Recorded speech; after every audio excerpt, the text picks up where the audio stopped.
할렐루야. 네, 좋은 날입니다. 우리 한마디 할게요.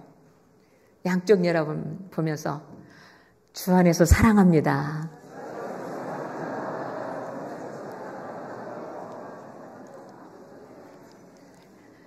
절대적으로 주 안에서 사랑합니다. 네, 여러분 주 안에서 사랑합니다. 네, 가정의 달이기도 하고 또 스승의 달이기도 하고 또 어버이 주간이기도 하고 어린이 주간이기도 합니다. 지난주에는 우리 모두가 하나님 안에서 어린이로 들어가는 예배를 드립시다 했다면 오늘은 이 가정의 달에 우리 모두가 어머니이기도 하고 아버지이기도 하고 스승이기도 하고 제자이기도 하고 이런 시간이 되기를 주님의 이름으로 축원합니다. 오늘 본문 말씀에 자녀들아 주 안에서 너희 부모에게 순종하라 이것이 옳으니라. 네 아버지 어머니를 공경하라 이것은 약속이 있는 첫 계명이니 이로써 네가 잘되고 땅에서 장수하리라. 또 아비들아 너희 자녀들 노엽게 하지 말고 오직 주의 교훈과 훈계로 양육하라. 그래서 오늘 주제가 하나됨을 이루는 영적인 가정, 이런 주제를 가지고 시작을 했는데요. 오늘 찬양도 그렇게 찬양을 불러주셔서 참으로 감사를 드립니다. 어떤 이 말씀을 주제를 가지고 묵상을 하면서 제가 찾아왔는데 어떤 칼럼에 굉장히 제가 공감이 가는 칼럼을 쓰셨어요. 어떤 분이. 그래서 이 칼럼에 어떻게 되어 있느냐면 이렇게 되어 있습니다. 부모와 스승은 하나이다. 부모와 스승은 하나이며 생명과 지혜를 주신 영원한 은인이고 꿈과 희망이다. 그렇게 시작을 딱 했는데 그러면서 자녀와 제자는 또 다른 자녀의 부모이고 또 다른 제자의 스승이다. 그러므로 자녀의 부모는 하나이고 제자의 스승은 하나이며 유일하고 위대하다. 이게 무슨 말이냐고요? 부모와 스승은 하나이다. 그 다음에 자녀와 제자는 또 다른 자녀의 부모이고 또 다른 제자의 스승이다. 저의 스승과 저의 부모는 또 다른 자녀의 그분의 또 스승과 또 다른 부모가 있다는 얘기죠. 제가 부모이면서 스승이라면 저희 자녀에게 또 부모이고 또 스승이 될 수 있다는 얘기죠. 이해가 안 가나요?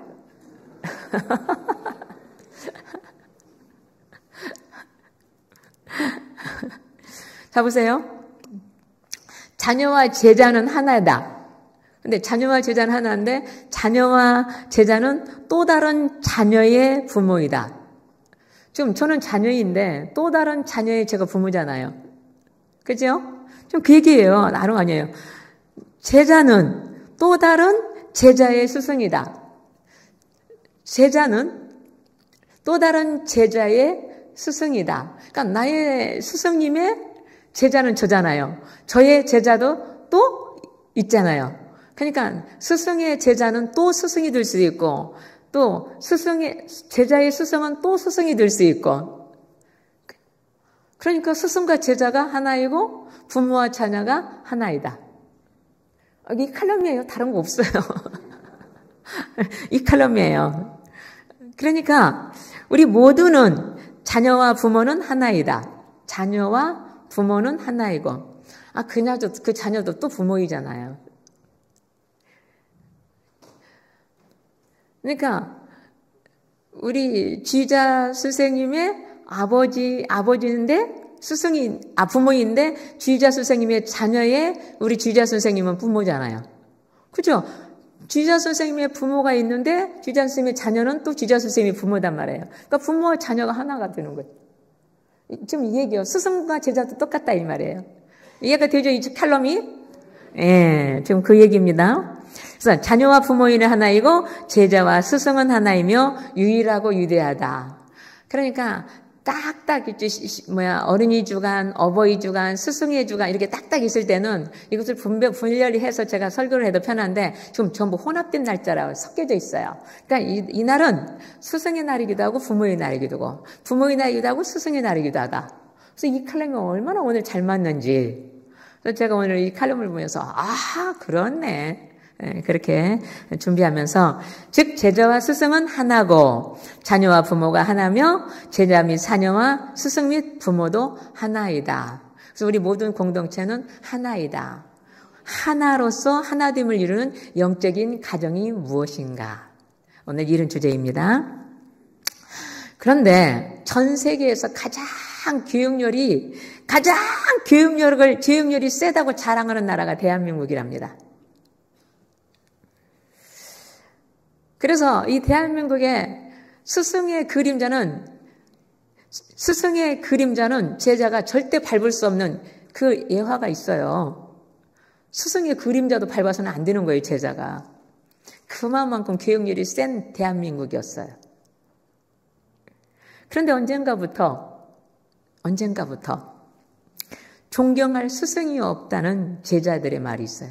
존경할 만한 스승이 없다고.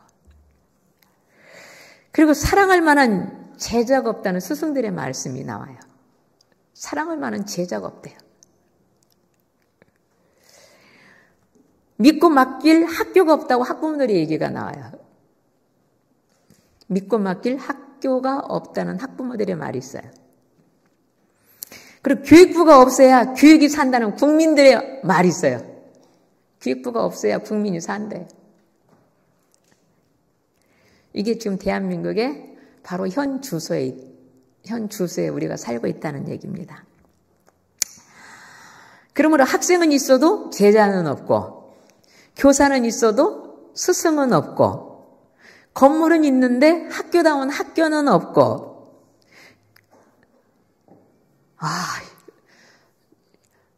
제가 이 이야기를 하는데 이 가슴이 이렇게 뭐라 그럴까? 그 표현할 수 없는 그 찢기는 아픔? 그 표현할 수 없는 그 찢기는 아픔이 있는 거예요.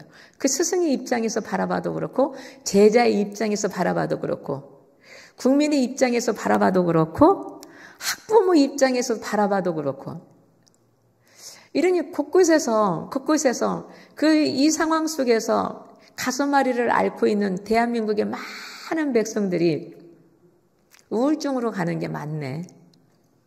공황장애로 가는 게 많네. 모두가 각자 이념 속에서 각자 자기 옳을 대로 이야기하고 그럴 대로 판단하고 옳을 대로 이것이 어디서부터 이렇게 왔을까?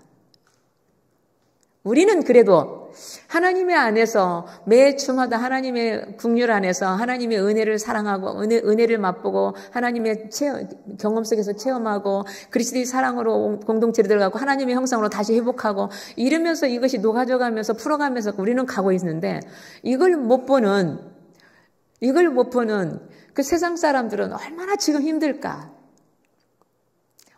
얼마나 고통스러울까? 그런 생각을 하니까 이 책임감이 보통 막중한 게 아닌 거예요. 이 책임감이 보통 막중한 게 아닌 거예요. 어느 순간인가 제자와 학부모가 스승을 고소해요. 제자와 학부모가 스승을 고소해요.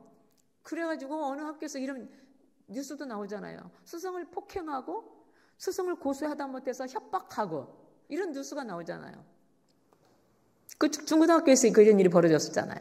그런 뉴스가 종종 나와요. 스승을 협박하고 고소하고 때리고.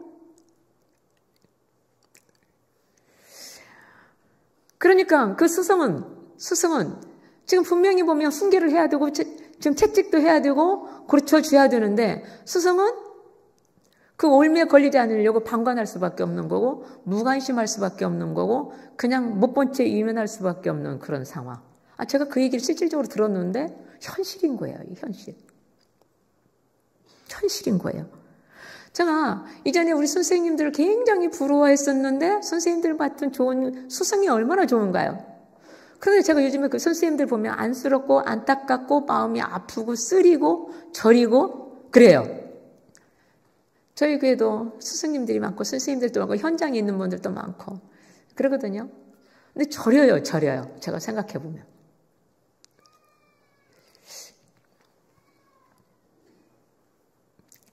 그런데요, 어제 오후에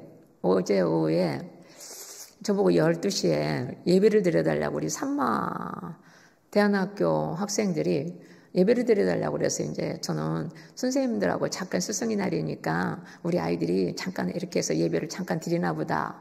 그리고 들어갔어요. 우리 지하 성전에. 들어갔는데 한 40-50명이 모인 거예요. 엄마도 학생도 거기 중보기도자도 관계자도 한 40-50명이 모여가지고 우리 아이들이 기타 치면서 스승의 은혜는 이렇게 찬양을 부르면서 또 지들이 찬양을 인도해서 찬양을 준비하고 이렇게 해서 준비를 쫙 우리 학생들이 해놓은 거예요.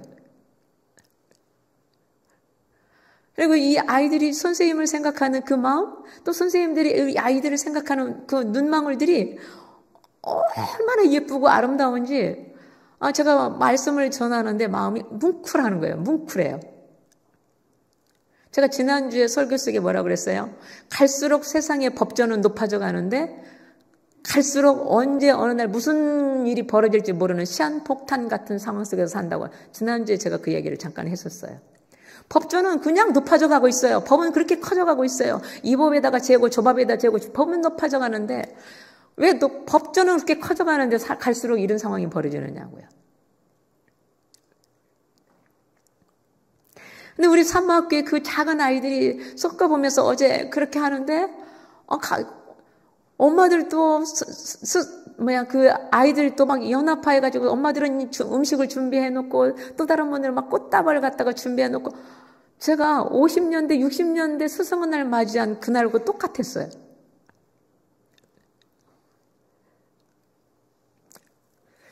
그러면서 그 아이들이 무슨 노래를 부르냐면 스승의 노래를 불러요.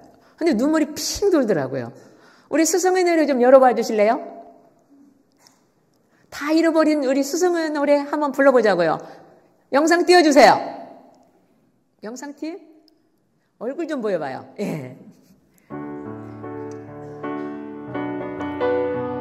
1절만 합니다. 시간 없으니까.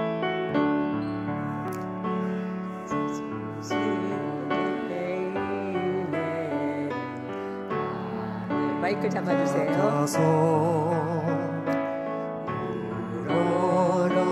볼수록 높아만지네 잘되거나 바르거나 가르쳐 주신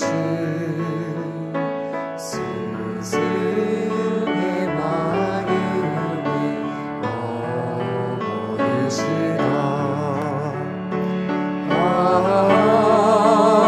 고마워라 스승의 사랑 보답하인 스승의 은혜. 선생님 이게 스승의 노래였어요. 근데 이 좋은 스승의 노래가 왜 사라져가고 있냐고요. 이 아름다운 스승의 그 모습이 왜 잊혀져 가고 있느냐는 얘기를 하는 겁니다. 오늘 본문은 자녀와 부모가 연합하는 그 모델의 본문이에요. 부모와 자녀 간에 어떻게 연합하는가. 이 가정에 부모와 자녀가 연합하여서 영적인 가정을 이루면 절대적으로 스승과의 이 관계가 이렇게 험악해지지 않는다는 얘기를 하는 거예요. 이 가정에서 부모와 자녀들과의 그의 삶의 그 질서가 아름답게 이루어지는 그 공동체 안에서 자라는 자녀들은 스승과의 관계가 나쁘지 않아요. 절대적으로 스승을 존경하고 스승님은 그와 제자를 사랑할 수밖에 없는 관계가 이루어져요. 에베소서 6장 1절에서 3절이 그렇거든요. 주 안에서 네 부모를 공경하라. 주 안에서 너희 부모에게 순종하라. 골로새서 3장에서 보니까 모든 일에 부모에게 순종하라. 이 말이 어디서 나왔느냐고요? 출애굽에서 나왔어요.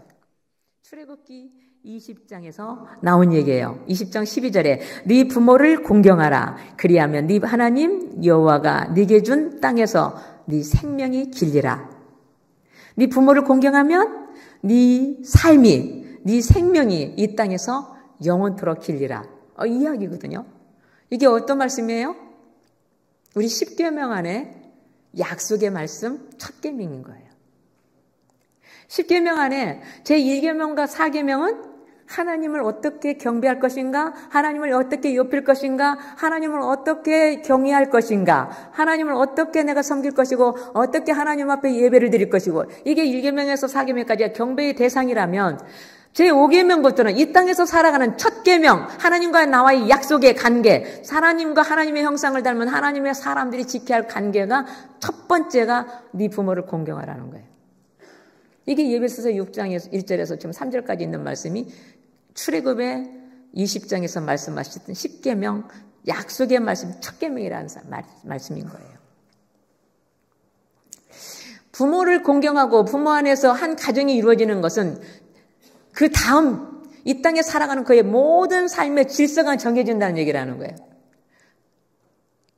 제5계명이 네 부모를 공경한다면 그 다음에 살인하지 마라, 간음하지 말라, 도둑질하지 말라, 네 이웃을 네 몸같이 여기라.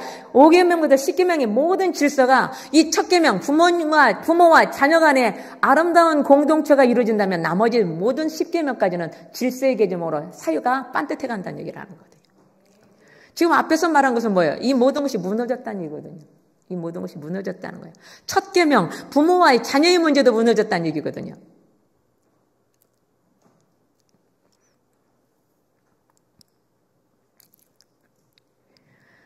골로새서 3장 20절에서 사도 바울이 그렇게 얘기해요. 자녀들아 모든 일에 부모에게 순종하라. 이는 주 안에서 기쁘게 하는 것이니라. 자 보세요. 모든 일에 부모에게 순종하라.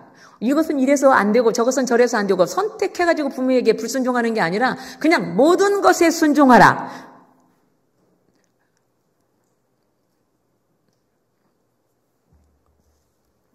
부모가 무식하든 부모가 병신이든 병들었든 부모가 연약하든 그 부모에게 순종하라.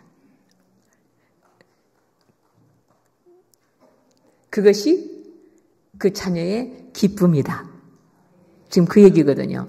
잠언 2장 8절에 이런 자녀에게는 내 아들아 네 아비의 훈계를 들으며 네 어미의 법을 떠나지 말라. 이는 네 머리의 아름다운 관이다.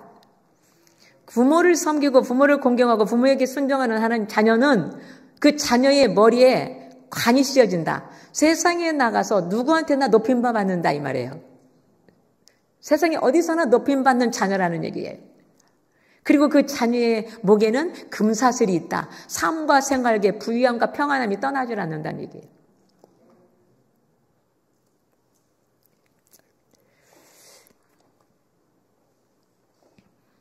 선택적 순종이고 선택적 공경이 아닌 거예요. 주님 안에서는 그 어떤 것이든 일단 순종하라는 것이 먼저 첫 번째다. 이게 약속의 말씀이라고 표현해요. 오늘 예배소서 말씀에 이것이 약속에 있는 첫 계명이니 이로써 네가 잘되고 땅에서 장수하리라 이렇게 됐습니다. 누구하고 약속한 거예요? 하나님과 나와의 약속이었던 거예요. 하나님과의 나와의 약속. 하나님과 하나님의 형상을 담고 하나님의 모양을 가진 모든 인간과 약속이었다 이 말이에요. 그래서 부모에게 공경하고 부모를 섬기고 부모가 부족하고 연약해도 순종하는 것이 마땅한 거예요. 하나님과의 나와의 약속이고 인간으로서의 약속이니까.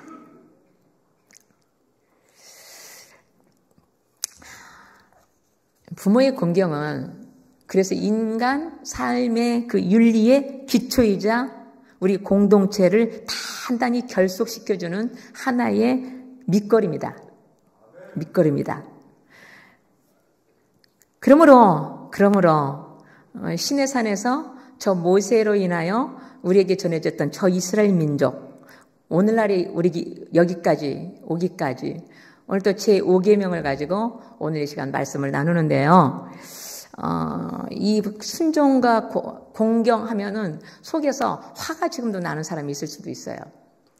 내 부모는 절대적으로 내가 그걸 따라갈 수가 없어. 내가 순종할 수가 없어. 근데 부모와 불협화음에 있는 그 자녀는 삶이 안 평안해요. 평안하지를 않아요. 부모와 평안한 자녀는 그 삶 자체가 평안하고 윤택해져 가요.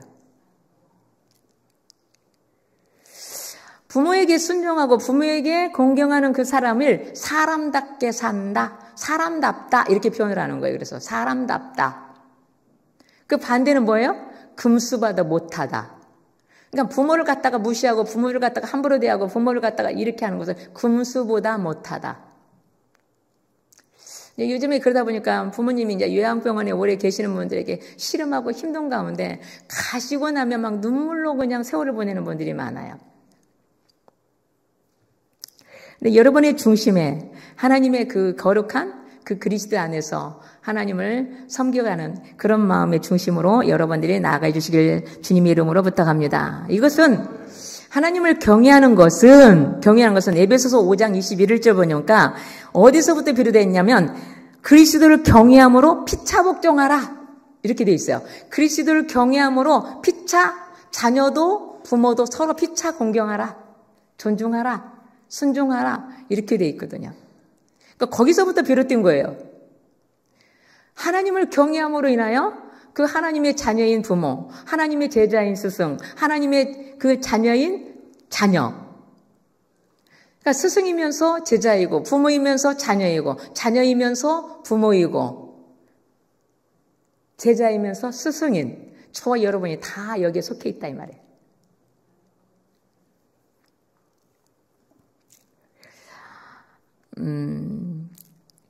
부모에게 불순종하는 그 자녀, 불협화음의 자녀, 사실은 그만큼 그 안에 내적 갈등과 가치관을 상실한 상황이 많이 결여되어 있는 것을 볼 수가 있어요.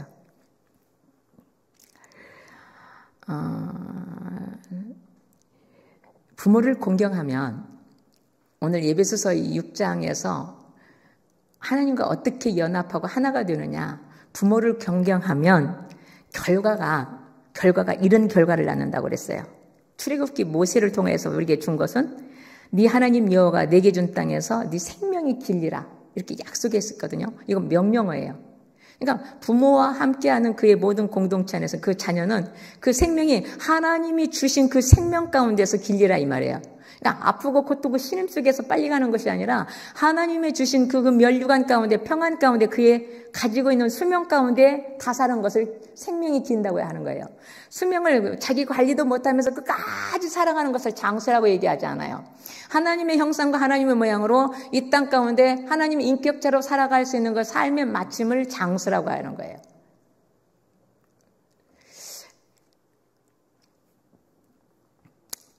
에베소서에서는 네가 잘 되고 땅에서 장수하리라 이렇게 표현되어 있어요. 오늘 본문에서는 네가 이 땅에서 잘 되고 이거는 뭐예요? 그러니까 부모와 연합하고 부모와 순종하고 부모와 공경 가운데 과거로부터 그러니까 그 삶에 가지고 있었던 과거로부터 현재의 삶 자체가 잘 된다 이 말이에요. 그래서 금멸유관이라고 얘기하는 거예요. 그러니까 과거로부터 현재의 삶이 평안하고 그 공동체 그 가정이 아름답고 자유롭고 평안하다. 이걸 보고 잘 되고 그리고 나면 장수하리라 이건 미래잖아요.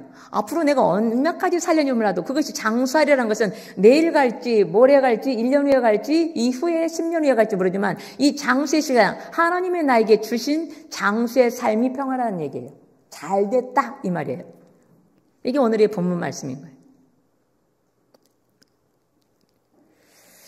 내가 장사라니까 목사님 벽에다가 이런 거 칠하면서 살면 안 돼. 하나님은 절대적으로 그런 장수를 얘기하지 않아요. 하나님이 주신 그 생명의 거룩함에 마치는 날까지의 장수를 얘기하는 거예요.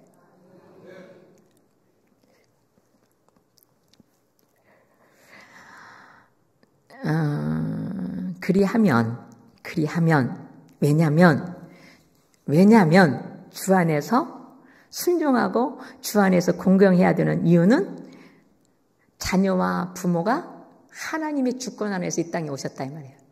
자녀도 하나님이 주신 그 부모의 선물이고 부모 또한 자녀에게 하나님이 주신 부모란 얘기예요.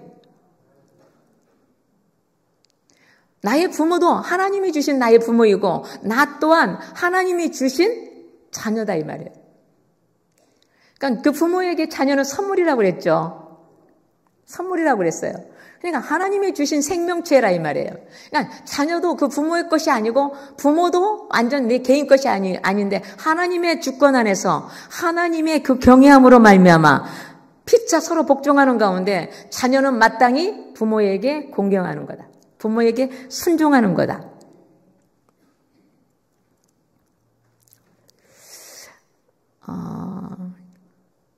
잠언 6장 20절에서 21절 보니까 이렇게 되어 있습니다. 내 아들아, 네 아비의 명령을 지키며 네 어미의 법을 떠나지 말고 그것을 항상 네 마음에 새기며 네 목에 매라. 네 아름다운 칸이며 네 목에 금사슬이니라.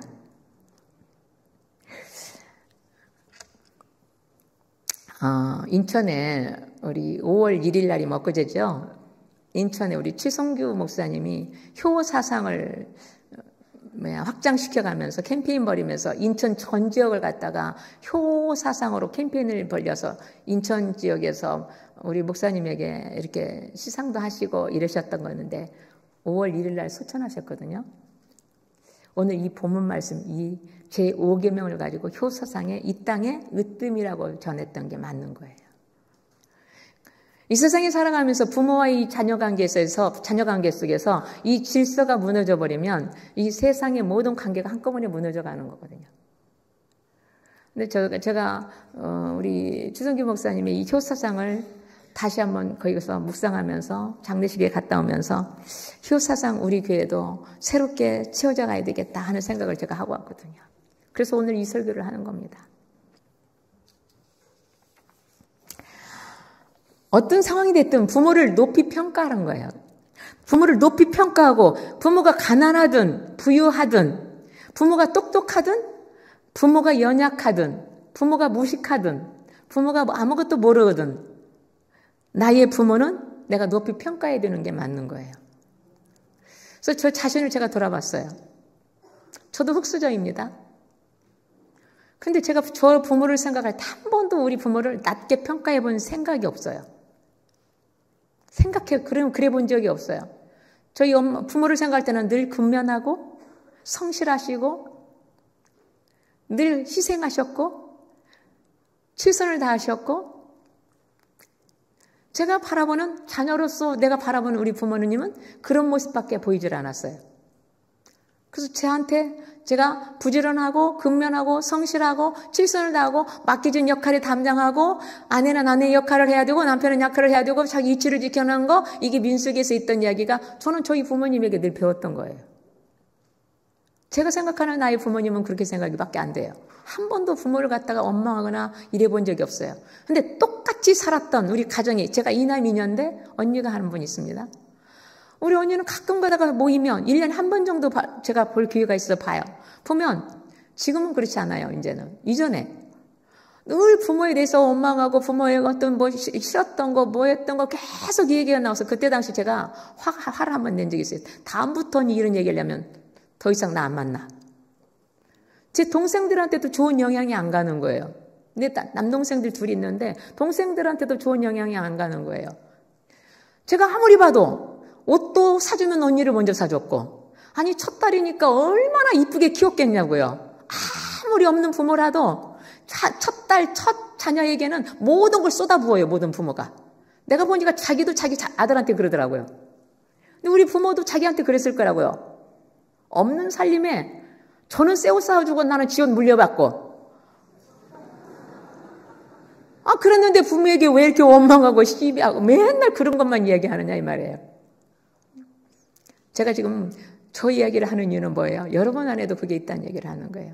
여러분 엄마가, 여러분 부모가 어떤 상황이 있다 해도 여러분은 절대적으로 여러분 부모를 높이 평가해야 된다는 얘기를 하는 거예요. 여러분이 여러분의 부모를 낮게 평가하면 여러분의 얼굴에 스크래치를 하는 거예요.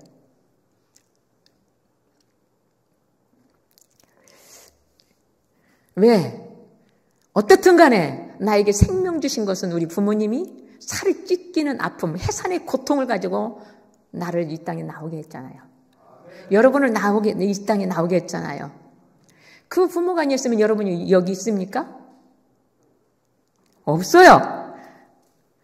그래서 그 부모로 인하여 우리가 높이 평가해야 되는 게 그 한 가지만 갖고도 마땅하다. 우리가 하나님을 높이 평가하는 거 뭐예요? 내가 죽음에서 사망 권세에서 이기고 다시 부활해서 새 생명을 살고 있는 구원의 복음을 가지고 있기 때문에 하나님을 섬기고 하나님을 믿고 하나님을 따라가고 하나님의 말씀을 갖고 나가는 거 아니겠습니까? 우리 부모도 똑같다는 얘기를 하는 거예요. 그래서 우리 부모는 곧 나에게는 하나님인 거예요. 나에게는. 나의 부모는. 제가 이 부분을 보면서 옛날에 불렀던 노래를 제가 불러봤어요. 나 실제 괴로움. 영상 띄워주세요. 이 영상이 어디서 나왔냐면 조금 있다가요. 이 영상이 어디서 나왔냐면요. 제가 찾아봤어요. 작곡한 지 한 40년 정도 되셨더라고요. 이홍렬 작사 작곡가. 근데 이분이 이북의 원산에서 태어나셨어요. 홀어머니, 아버지가 3살 때 돌아가시고 홀어머니한테서 자랐어요. 그런데 그분이 성장할 때 독실한 어머니 밑에서 어느 정도 성장하니까 신학교를 가라고 엄마가 막 이야기를 했는데 이분은 그때 당시 선교사님들 피아노, 음악 이런 것을 들으면서 본인이 가지고 있는 재능을 가지고 음악 공부를 하고 싶었어요. 그래가지고 그 없는 그 돈 긁어가지고 그 일본으로 음악 공부를 하러 일본의 동경에 딱 갔는데 가서 음악 공부를 딱 하다 보니까 피아노가 없이는 음악 공부를 할 수가 없는 상황인 것을 그때 알게 된 거예요. 그래서 더 이상 자기로서는 피아노를 살 돈은 없고 다시 한국으로 귀국해야 되겠구나 해가지고 엄마한테 장문을 쓴 거예요. 장문의 편지를 썼는데 제가 그 장문의 편지를 갖다가 잠깐 볼게요.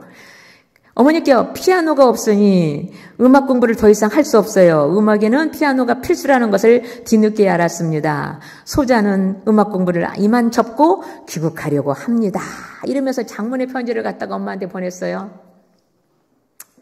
그랬더니 그때 당시 어머니가 무슨 돈이 있으겠어요. 유학 보내면서 빚도 졌겠다 이랬는데 이놈이 신학하라고 그랬더니 일본을 가더니 피아노가 없다고 그렇게 편지를 왔는데 그 어머니가 그 주변에 있는 모든 동네 산에 있는 솔방울을 새벽부터 밤늦게까지 솔방울을 다 따가지고 불쏘시개로 팔아가지고 400원을 만든 거예요. 그때 1930년대 400원이라는 돈을 만들었어요. 그때 쌀 한 가마에 13원 할 때예요.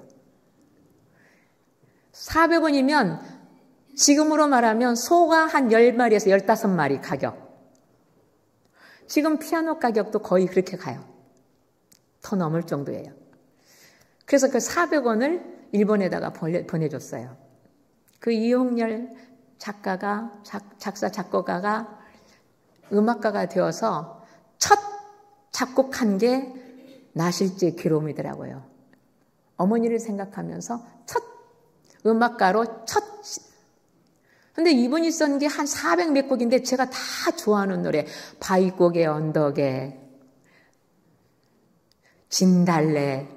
이분이 어마어마하게 제가 좋아하는 곡을 다 쓰셨더라고요. 제가 지금도 부르라면 다 부를 수 있는 그런 것을 한 400 몇 곡을 갖다가 쓰셨는데, 어머님 마음, 또, 시간 간다. 그래서 저는 오늘 반주자의 곡에 따라서 어머님 마음도 오늘 다 한번 부르려고 해요. 여러분이 울든지 말든지 함께 부르겠습니다. 마이크 잡을 수 있으면 잡아주세요.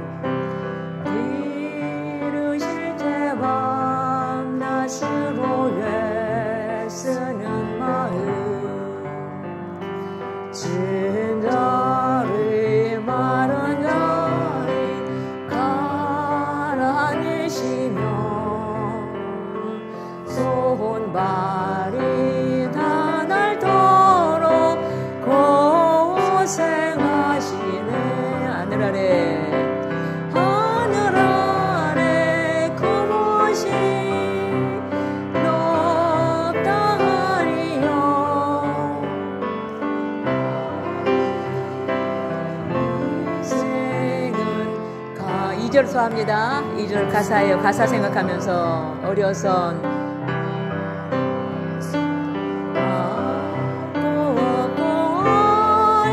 올려주시고 살아서 먼 기대어 기다리는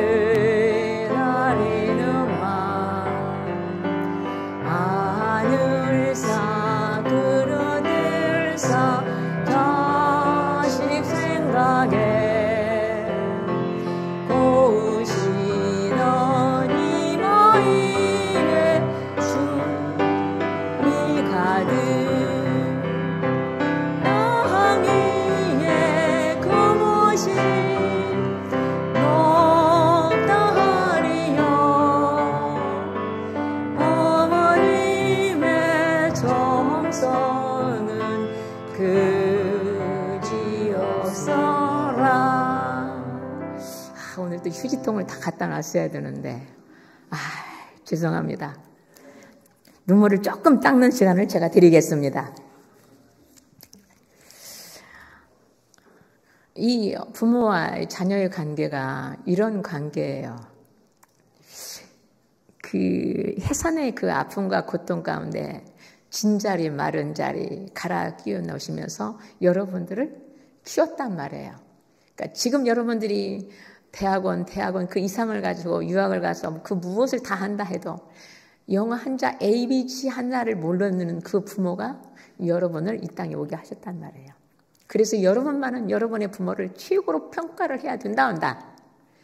여러분은 여러분의 부모를 최고로 평가해야 된다, 안 한다? 네, 최고의 높이에 평가를 하는 그런 부모와 자녀의 관계를 유지해 주시기를 주님의 이름으로 부탁을 드립니다. 이것이 제가 한 얘기가 아니라 하나님이 하신 얘기예요. 부모에게 공경하라, 부모에게 순종하라. 그래야 거기에 그 뒤에 6계명, 7계명, 8계명, 9계명, 10계명이 아름다운 공동체로 이 세상을 만들어간다는 사실이에요. 할렐루야. 그러면 그 연합함의 부모의 자세, 부모는 자녀에 대한 자세는 어떻게 해야 되느냐. 한 절에 딱 이렇게 돼 있어요. 6장 4절에 아비들아 너희 자녀를 노엽게 하지 말고 오직 주의 교훈과 훈계로 양육하라. 자녀는 은혜의 선물이잖아요. 은혜의 선물로 자녀를 주셨는데 그 자녀를 부모의 권위로, 부모라는 어떤 우위성 있는 권위를 앞세워서 그 부모에게 함부로 학대하거나 인격적으로 무시한다거나 끊임없는 비난, 끊임없는 책망, 이것은 그 자녀가 낙담하게 만든다는 얘기라는 거예요. 아니, 부모를 닮아서 그 상황이 거기밖에 안 되는데 더 잘되라고 계속 징계하고 채찍하고 막 비난하고 이러면 안 되잖아요. 근데 나보다 조금 더 낮게 성장하려면 그 아이에게 이 5월달에 지금 뭘 하라고 그랬어요? 칭찬하라고 그랬잖아요. 칭찬은 고래도 춤을 춘다.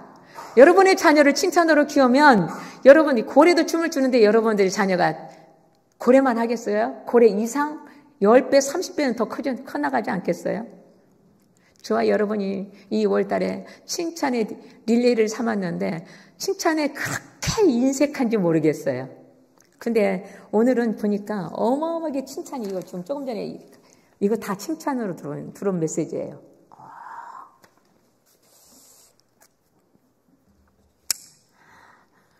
부모가 부유해서 좋은 옷 사주고 좋은 학원 보내주고 좋은 음식 만들어주고 여러분들 건강하게 해주고 그래야만 꼭 부모가 그 부유한 부모 밑에서 자란 자녀만 잘 자라는 건 아니더라고요. 부유함으로 모든 것을 다 해줘서 자란 아이들이 막가파가 더 많아져 버렸더라고요. 부모에게 함부로 함부로 하는 아이들이 더 많아졌더라고요. 하나, 둘 키우다 보니까 모든 것을 부모가 다 해주면서 그 자녀가 성장해서 이거에 부모가 안 보이는 거예요. 이웃도 안 보이는 거예요. 오직 자기의 그 유익이 안 되면 아무것도 할 수 없는 그런 상황에 가버리는 거예요. 그러니까 마지막 경계선을 갖다 딱 그어버리는 그런 상황에 요즘 아이들이 지금 조금 전에 얘기했던 이 사회를 만들어가고 있는 거 아니겠습니까? 부모가 반대로 가난하다고 자녀가 잘못된다고요? 절대적으로 그렇지 않아요. 예수님도 흙수저였어요. 저도 흙수저였어요. 여러분도 1950년대, 60년대까지 낳는 여러분 우리 대한민국에서 성장한 사람들은 전부 흙수저였어요. 어쩌다가 그 고을에 한두 사람, 양반집에 한두 사람 말고는 전부 흙수저였어요. 그러나 그들이 성장하여서 대한민국에 지금 세계에 10위권 안에 7위권 안에 들어있는 대한민국의 성장이 여기까지 와 있어요. 여러분들 가난하지 않고요. 부족하지 않고요. 어렵지 않아요. 밥 못 먹지 않아요. 그런데 왜 이렇게 어려운 세계로 갔냐 이 말이에요. 아무리 어렵고 가난해도 변변치 않아도 그 부모의 사랑과 관심으로 성장하는 그 자녀는 이렇게 성장하지 않는다 이 말입니다. 그래서 문제 있는 부모는 있어도 문제 있는 자녀는 없답니다. 제가 최근에 한 자녀를 내가 보는데 우리 자녀가 그때 중고등학교 때 제가 봤던 그 자녀는 굉장히 똘똘하고 학교 생활도 잘했고 공동체 생활도 잘했고 신앙생활도 그때 잘했어요. 근데 대학교를 들어가면서 어느 날부터 이 아이가 굉장히 낙심돼 있고 뭘 할 줄 모르는 어떤 그 우울증 이런 단계까지 가 있는 걸 제가 봤어요. 그래서 굉장히 마음이 아프더라고요. 근데 어느 날 보면 제가 이 친구를 자주 상담도 하고 케어도 좀 하고 이랬는데 어느 날 보면 또 안 보여요. 어느 날 보면 안 보여서 어디 가서 보면 병원에 입원했다 그러고 또 아니면 어디 학교를 갔다 그러고 이래가지고 또 안 보여요. 학교를 가도 예배를 드릴 수 있어야 되고 질병이 있어도 교회를 나와야 되는데 안 나오고 어느 순간 보면 또 빠져버리고 한두 달씩 빠졌다가 어쩌다 또 보이고 이러더니 최근에 중병까지 간 것 같아요. 중병까지 간 것 같아요. 자녀의 문제일까요? 자녀 문제라고만 생각하지 않아요.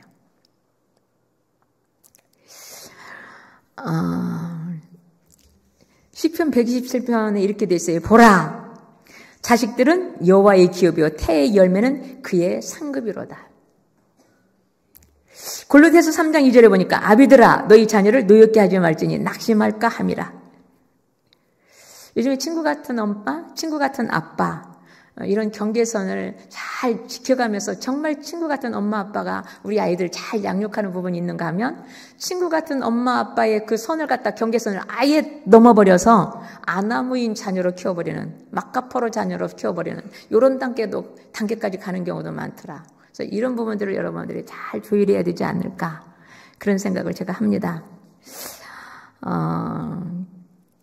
그러면 어떻게 자녀를 양육하는가 봤더니 제가 이 부분만 보고 거의 끝내겠습니다. 히브리서 12장 5절에 보면 아이들에게 권하는 것 같이 너희에게 권면하신 말씀도 잊었도다. 일러스되 내 아들아 주의 징계하심을 경히 여기지 말며 그에게 꾸지람을 받을 때 낙심하지 말라. 이 징계는 다 받는 것이거늘 너희에게 없으며 사생자요 친아들이 아니니라. 또 우리의 육신의 아버지가 우리를 징계하여도 공경하였거든 하물며 모든 영의 아버지께 더욱 복종하며 살려두지 아니하겠느냐. 진짜 친아들일수록 훈계와 채찍이 필요하다는 거예요. 훈계와 채찍과 양육이 필요하더라고요. 어머니의 법도와 아버지의 훈계는 철저하게 필요하다 이 말이에요. 꼭 필요할 때는 채찍도 필요하다 이 말이에요. 제가 2부 때 이야기를 했기 때문에 3부 때도 이야기할 수밖에 없는데 제가 중국에서 아이들 1년 동안 케어를 할 때 우리 아이가 1m 89, 88 이 정도 된 아이였어요. 그리고 저는 1m 60입니다. 그 아이가 손 한 번만 잡아도 저는 게임도 안 되는 엄마예요. 근데 어느 날 주일날 예배를 드리는데 아이가 교회 한 기퉁 옆에 와가지고 귀에 오자마자 딱 엎드리더니 몸이 잠을 자는 거예요. 몸이 잠을 자니까 처음부터 예배 목사님 설교를 하든 찬양을 하든 처음부터 끝까지 뒤에서 잠을 자는 거예요. 지금 같으면 제가 그렇게 때리지는 않았을 것 같아요. 제가 예배를 드리는데 설교 말씀이 안 들어오고 이 아이 머리에만 가 있는 거예요. 이 아이 머리에만. 그래서 예배를 다 마치고 집으로 아무 소리 없이 집에를 가서 이 아이가 들어오기를 기다렸어요. 뭘 준비하고? 이만한 장대배를 준비하고. 문을 열고 들어오자마자 엎드려 그랬어요. 제가. 엎드려 하고 거기서 태장을 때렸어요. 이 아이는 부모에게 분명히 순종했어요. 저한테. 한 5대를 제가 때렸는데 5대를 맞으면서 벌떡 일어나면서 이 아이가 엄마 왜 때려? 그러더라고요. 제가 그랬죠. 너 하는 거 모든 건 난 다 용서할 수 있어. 그러나 하나님 앞에 하나님을 너 개무시하듯 들어와서 하나님 앞에 그렇게 살아가는 건 난 용서 못해. 너 오늘 하나님을 무시한 거야. 하나님을 무시한 거는 곧 엄마도 무시한 거야. 그때 그게 잊혀지지가 않아요. 이 스승의 날, 부모의 날, 가정의 날마다 제가 생각을 해요. 사랑하는 성도 여러분, 자녀가 어긋나면 매를 대는 거 맞아요. 그러나 그 훈계와 양육 가운데 매와 채찍과 사랑은 함께 가는 거예요. 사랑이 있는 매는 함께 가는 거예요. 아이들이 딴 길로 가지 않아요. 사랑의 매와 감정의 매는 달라요. 부모의 성품대로, 부모의 감정대로 화가 나서 때리는 매하고는 또 다르다 이 말이에요. 그래서 채찍과 그리스도의 부모의 사랑에 훈계하고 함께 가주는 거예요. 성경에도 그렇게 잠언 여러분이 보시면 많은 부분에 이 부분이 나와 있습니다. 잠언에 보면 단적인 예로 우리 모세를 한 번만 볼게요. 모세를 보면 모세는 부모의 사랑 없이 갈대상자에 그 어렸을 때 바로의 궁중에서 자랐어요. 그래서 부모의 사랑을 받을 시간이 없었어요. 모세오경 훈련받을 시간도 없었어요. 그런데 그가 40이 되면서 자기 동족의 히브리 민족이 고통당하는 것을 보면서 살인을 하는 살인죄로 광야로 쫓겨가면서 80년을 저 이스라엘 민족을 끌어내는 데 쓰임을 받아요. 그런데 제가 아무리 생각해도 그 모세가 언제 하나님을 알았을까? 언제 하나님을 알았기에 이 모세를 하나님이 불러서 40년 이후 80세에 불러서 하나님이 저 모세를 갖다 사용했을까? 딱 여기밖에 없었어요. 그 애굽 궁중에 들어갔을 때 어머니 요게벳이 그 아이의 유모로 들어갔잖아요. 그 유모로 들어가서 모이를 먹이고 사랑으로 품으면서 무엇을 가르쳤을까? 여호와 하나님이 너를 주셨고 여호와 하나님이 너를 여기까지 인도하셨고 너 여호와 하나님이 너를 이끌어갈 것이고 귀가 닳도록 저 요게벳을 통하여서 저 요게벳의 심령 안에 새겨졌다는 거예요. 여러분들의 자녀를 양육할 때 제가 2부 때는 제가 13세로 얘기했는데 8세의 이스라엘 민족은 할례를 행해요. 그리고 13세의 성인식을 또 행해요. 13세 할례를 행하기도 해요. 왜 그럴까요? 13세 이전, 8세 이전에 우리 아이들의 속성이 다 형성된다는 얘기를 하는 거예요. 그러니까 하나님의 형상과 하나님의 모양으로 가진 하나님의 사람들이기 때문에 사람은 하나님의 형상과 하나님의 모양으로 하나님이 주셨잖아요. 부모도 하나님이 주셨고 자녀도 하나님이 주셨지. 사람이 사람을 만든 사람 봤어요? 누가 내 자녀의 눈코귀를 만들고 누가 내 자녀의 호흡을 만들어요? 어느 부모가 만들어요? 그래서 자녀는 선물이라고 표현을 했어요. 내 것이 아니에요. 하나님의 선물이에요. 그래서 부모도 하나님의 선물이고 자녀도 하나님, 부모는 자녀의 선물이고 부모는 자녀가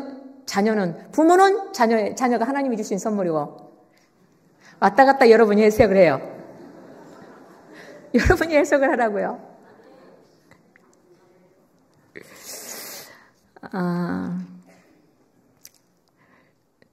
그래서 세마교육이 신명기 6장 4절에서 5절부터 이스라엘아 들으라 우리 하나님 여호와는 오직 유일한 여호와이시니 너는 마음을 다하고 뜻을 다하고 힘을 다하여 네 하나님 여호와를 사랑하라.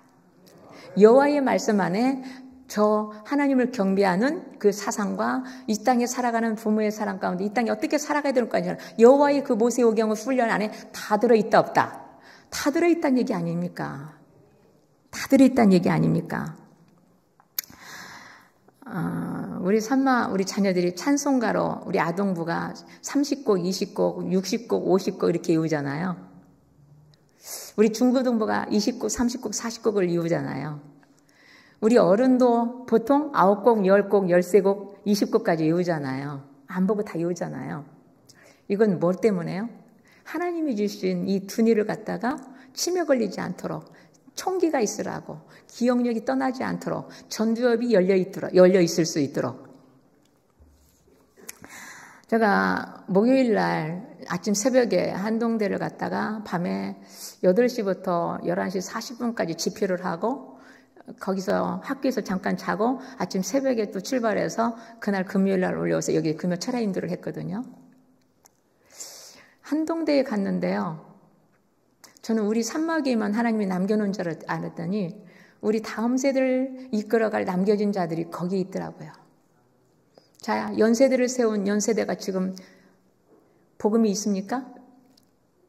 서울대 복음 있습니까? 이화대 복음 있습니까? 우리 아펜젤러, 언더우드 이분들이 다 한국에 와서 세운 데 아닙니까? 근데 그들이 지금 복음을 실은 학교라고 우리가 이야기에 대변할 수 있나요? 유일하게 대한민국에 남겨준 한 학교가 있다면 한동대입니다. 한동대에 딱 가니까 너희들이 코피가 터져도 새벽 예배를 드려라. 이렇게 현수막이 돼 있어요. 코피가 터져도 새벽 예배를 드려라. 그런 학교 봤어요?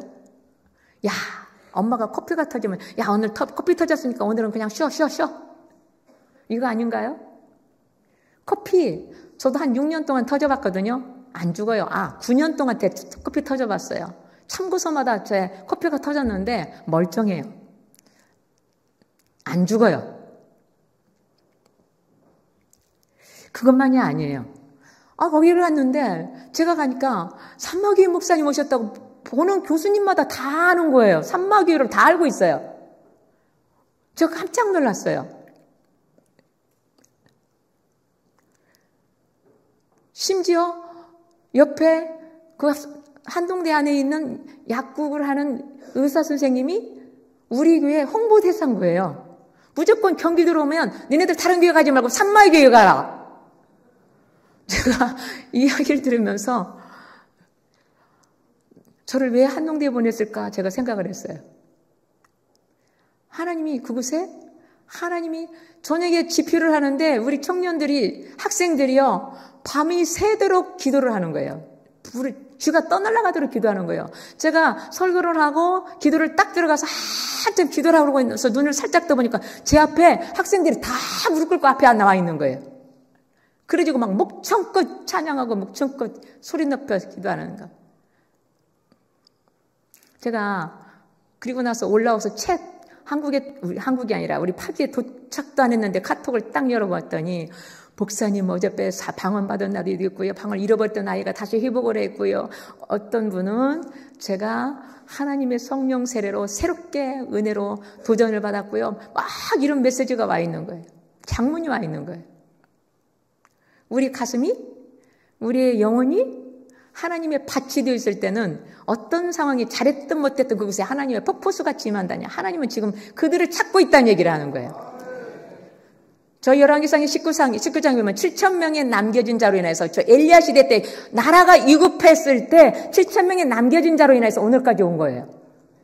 대한민국이 아무리 위기가 온다 해도 저 한동대 자녀들이 있고 여러분들이 있는 한 대한민국은 주님의 이름으로 승리할 걸 저는 확신합니다. 저들은 남겨진 자고 오늘 여기도 여러분들은 남겨진 자입니다. 거기에 우리 경훈이라는 청년이 중학교 2학년 때인가 저희 교회를 왔었거든요. 강성교회를 다니다가 중학교 2학년 때인가 저희 교회를 왔었어요. 저희 교회에서 모세경 훈련하고 청년회 활동을 잘 하다가 한동대를 갔거든요. 이 아이가 거기서 지금 7학차? 6학차? 하고 있는데 얼마나 얘가 모범된 신앙인이었으면 교수님들마다 다 칭찬하는 거예요. 이것이 뭐예요? 복음의 반응이고 신앙의 반응이고 모성의 훈련받은 자의 반응인 거예요. 주권이 하나님인 것을 확실히 알기 때문에 그 아이는 어떤 스승을 만나도 사랑받는 제자인 거예요. 그 아이가 스승을 대하는 태도는 다른 거예요. 그러더니 엊그저께 한 3달 전에 7학년짜리, 중학교 1학년짜리가 거기를 갔어요. 우리 교회에서. 찬송가 30곡, 40곡을 외우는 아이가 거기를 갔어요. 그랬는데 3개월 딱 이제 적응하고 거기 가서 적응도 채 안 됐는데 첫 시험을 봤는데 그 7학년, 중학교 1학년이니까 7학년이죠. 7학년 전교에서, 전 학군에서 탑2를 했어요. 탑2를. 그래서 그 부모가 나한테 메시지가, 이거는 모세오경 훈련한 그거 말고는 설명할 것이 없어요, 목사님. 눈물 나요. 제가 여러분에게 그냥 하는 얘기가 아니에요. 모세오경 훈련은 오늘 저와 여러분에게 제 4계명이 있어요. 이 땅에 어떻게 살아가야 될 것인가를 우리에게 알려준 거거든요. 오늘 이 가정의 달에 여러분 안에 부모와의 자녀 관계가 어떤 관계인지 모르겠으나 여러분의 부부의 중심 속에서 부모와의 자녀 관계를 회복하는 저와 여러분이 되시기를 주님의 이름으로 축원합니다. 오늘 나실제 괴로움과 스승의 은혜는 찬양은 아니죠. 노래죠. 노래인데 하나님의 말씀에 버금가는 하나님의 중심에 있는 그 하나님의 형상을 가지고 하나님의 모양을 가진 하나님의 사람들의 도리이고 그게 기본이고 기초인 거예요. 그것이 아름답게 되어졌을 때 여러분들의 자녀가 여러분들이 장수한다. 오늘 예배소서의 말씀이 그 얘기예요. 그런 분에게 옳으니라. 네 아버지와 어머니를 공경하라. 이것은 약속이 있는 첫 계명이니 이로써 네가 잘되고 땅에서 장수하리라. 아비들아 너희 자녀를 노엽게 하지 말고 오직 주의 교훈과 훈계로 양육하라. 할렐루야. 오늘 이것으로 마치면서 시간이 많이 갔는데요. 그래도 해야 될 것은 저 다 하고 가겠습니다. 잠깐 예물 위해서 기도하고 하나님 앞에 강고 시간에 이야기가 좀 많이 있습니다. 예물 위해서 기도할 텐데 우리 헌금 기도자 나오시기 바랍니다. 네, 사랑의 하나님 아버지 감사합니다. 오늘 이 모든 말씀이 하나님 앞에 온전하게 드려지는 하나님의 산마인들이 되게 하여 주옵소서. 감사하고 예수님의 이름으로 기도합니다. 아멘.